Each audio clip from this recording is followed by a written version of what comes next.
大家好，这里是原来是这样子频道。今天我们来看我朋友园子开的花啊，这个是在我朋友园子里头开的加德利亚兰系列哈。加德利亚兰呢，在原产地当然有很多种品种，然后但是有几种品种是很有名的，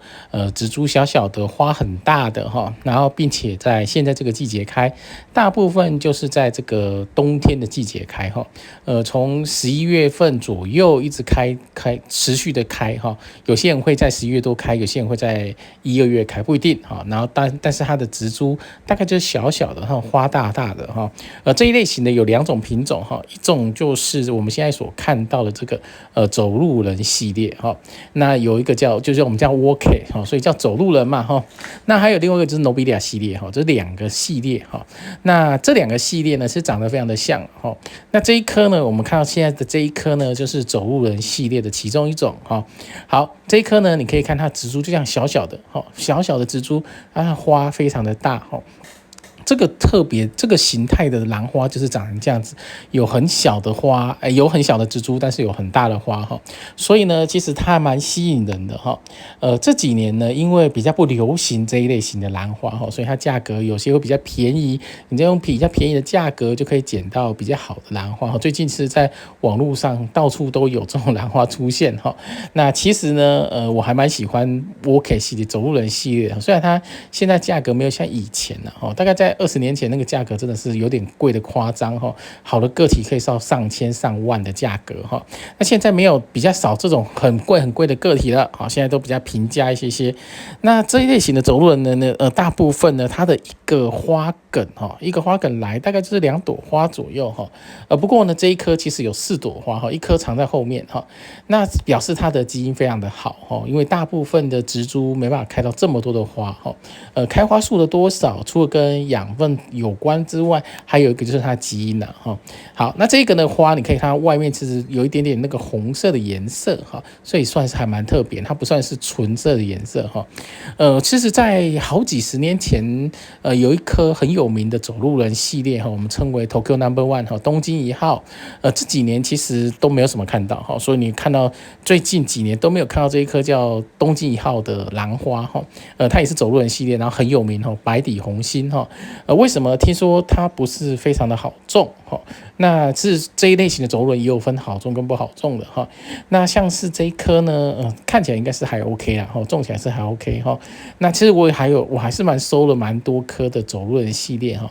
它的种法其实很简单，它比较耐干一些。你想要上板，你想要盆植都可以哈。那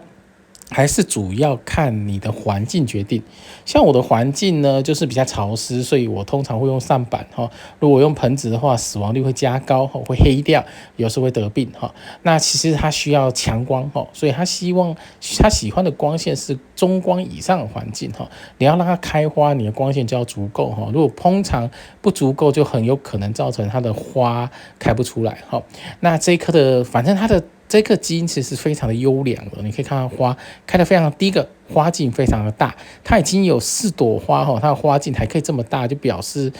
它的植株的基因非常的好哈。那第二个呢，它的那个花其实还蛮红的哈，你看它唇瓣是鲜红色的，其实还蛮好看的，对比还蛮强的哈。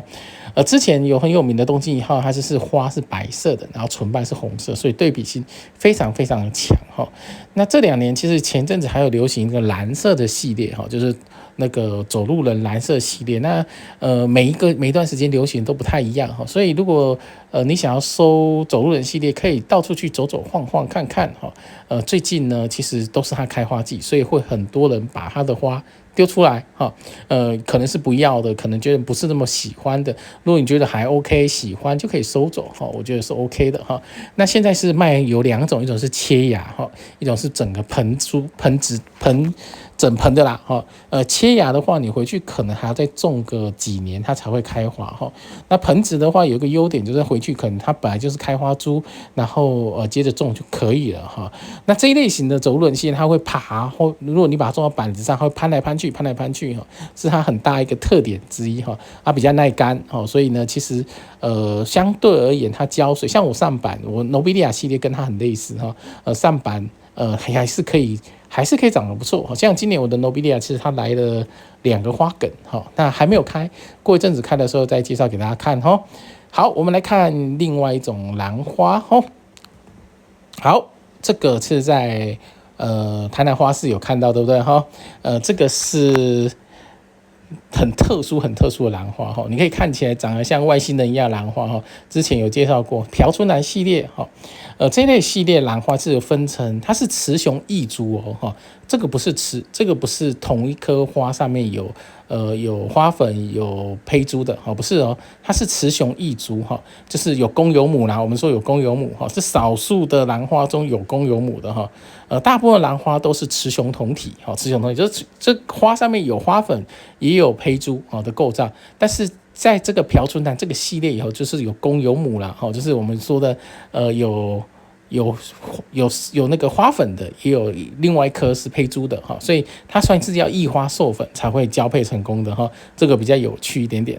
那当然这个花呢看起来很有趣，对不对你像外星人的花造型很特别，其实它的花是倒着仔细看它花是倒着它是反过来的花其实它的唇瓣是朝上的这个是很有趣这种兰花为什么演化成这样？其实大部分都跟它的共生的昆虫可能有很大的关系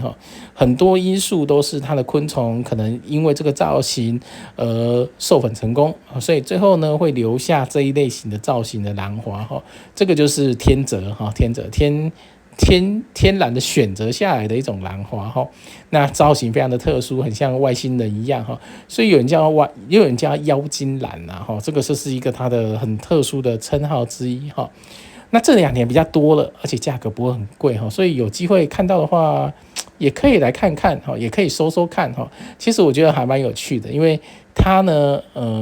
前几年还不太常见到，或者这2年呢，我一直看到它所以我就是在市场也有看到，在很多地方都有看到可能是它的造型很特殊，所以可能会比较讨喜吧我觉得。那种植难度我觉得看起来不是非常难种植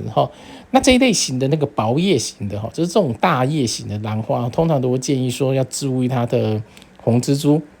这种大叶型的兰花，薄叶大叶跟籽籽一样兰花，比较容易被红蜘蛛咬像是天鹅兰系列就很容易被红蜘蛛咬很吸引红蜘蛛兰花有一些特殊的品种，它很吸引某一些昆虫，非常有趣。像国兰系列就很吸引那个蚂蚁